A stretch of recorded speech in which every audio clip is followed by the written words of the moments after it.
Following a severe snowstorm, a teeny tiny foal was found frozen solid, found by a wildlife expert who initially believed it to be nothing more than another. Suffered the wrath of Mother Nature. However, after that, something took place. There was something that completely shook the scientific community and altered everything that we believed we knew about life and death. The narrative that you're going to hear is an astounding tale of survival, mystery, and the connection that exists between humans and animals. A narrative that will cause your heart to race, your spirit to soar, and possibly even cause you to rethink what is actually possible in this world. In the event that you find this story to be heartfelt, please click the subscribe button, enable notifications so that you are never deprived of another story similar to this one, and leave a comment below. Please let us know where you're watching from and what your thoughts are on the adventure that Lazarus is taking.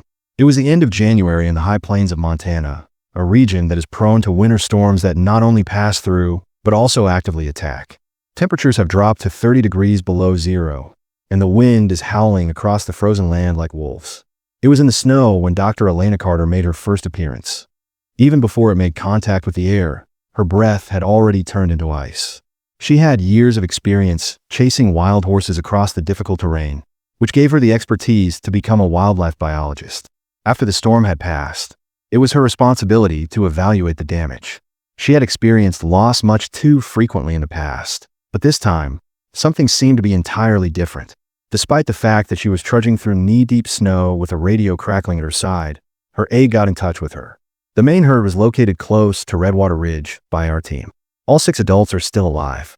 Nevertheless, there was no indication of Luna, the pregnant horse that was part of the southern group. Elena checked her GPS and adjusted her goggles before continuing.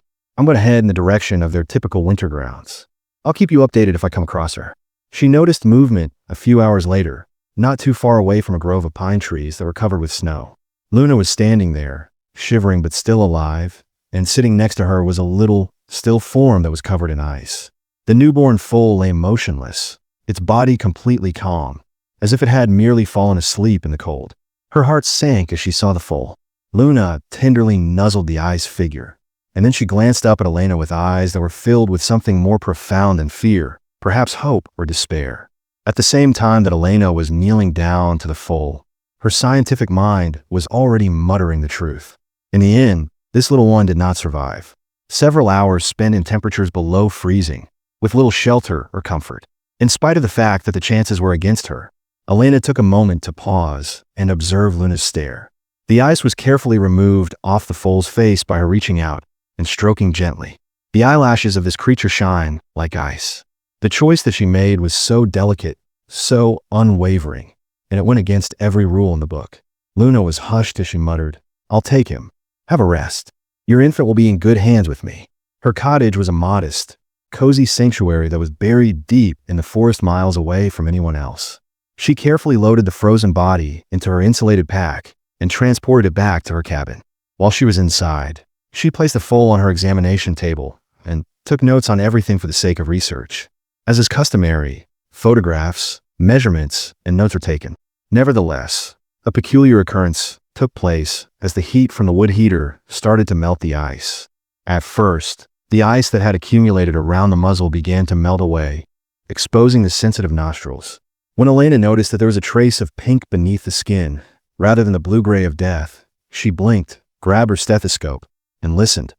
When she heard it, a heartbeat that was faint and slow but real and impossible, she peered at the tiny chest that was rising ever so slightly. She was barely trusting her own ears when she actually heard it. By now, this foal, which was frozen solid, ought to have been gone. There is no heartbeat, no warmth, and no indications of life. In spite of this, she continued to labor throughout the night, gradually warming the foal, offering it little amounts of warm fluids, and keeping a close eye on its pulse, as if it were a miracle that was taking place in her hands. There was no trace of ice left by dawn. All that was left was a little colt with a bay coat, a white star printed on his forehead, and a steady breathing pattern. At noon, he opened his eyes, which were a dark brown color and attentive. In his gaze, he did not look at Elena with fear, but rather with recognition, as if he was familiar with her. She gave him the name Lazarus. Despite the passage of time, Lazarus continued to defy all expectations. He became more powerful, quicker, and more intelligent than any foal ought to be. In less than a week, he was able to walk. Within 2 minutes, trotting.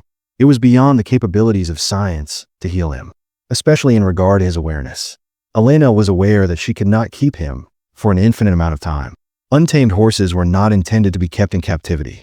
With that, she returned him to Luna on the 9th day of the trip. The two of them kept a close eye on one another. After making eye contact with one another, Lazarus and Luna turned their heads and gazed directly at Elena, not out of fear, but out of appreciation. It was exactly the same as the day she discovered Lazarus.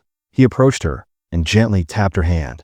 Elena was left behind with tears in her eyes as he accompanied his mother into the mountains for the next part of the journey, a fresh motivation within her heart as well. However, it was not the result. As the weeks and months went by, Lazarus continued to develop, becoming more intelligent, and more aware than any horse she had ever studied. He was able to alert the herd of fire, predators, and even approaching hikers before they arrived. He could feel danger before it arrived.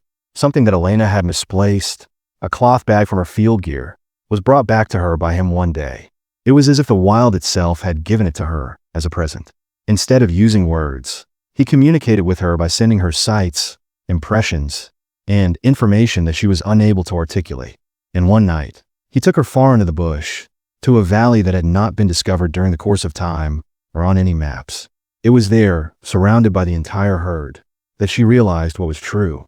Not only was Lazarus a survivor, but he was also a bridge between different species and across different worlds.